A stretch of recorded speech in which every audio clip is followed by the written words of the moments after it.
আজকের আলোচনার বিষয় রাখি পূর্ণিমা। এই পূর্ণতিথিতে যেই কাজগুলি করলে গৃহের মঙ্গল হবে। প্রথমত তো এই দিন শুধু রাখি পূর্ণিমায় নয়, এর সঙ্গে কিন্তু একাধিক শুভ যোগ রয়েছে।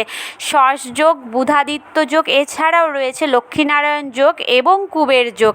এই দিন বাড়িতে যদি সত্যনারায়ণের পুজো করা হয় তাহলে কিন্তু গৃহের জন্য খুবই মঙ্গলদায়ক এবং গৃহের সকল ব্যক্তি সুস্থ থাকে।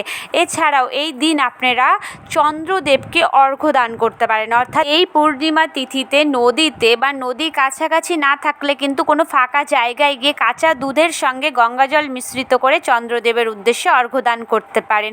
এর ফলে চন্দ্রদেবের আশীর্বাদ প্রাপ্ত হয় এবং জন্মছকে চন্দ্রদেব নিচস্থ থাকলে সেটি কিন্তু ঠিক হয়ে যায়। এছাড়াও এই দিন আপনারা পেঁপেল গাছের নিচে কিন্তু অবশ্যই ঘিয়ের প্রদীপ জ্বালাতে পারেন আপনার পিতৃপুরুষের উদ্দেশ্যে। এর ফলে সর্বদা পিতৃপুরুষের আশীর্বাদ প্রাপ্ত হয় বা পিতৃদোষ থেকে মুক্তি পাওয়া যায়। এরকম ভিডিও পেতে চ্যানেলটি সাবস্ক্রাইব করুন।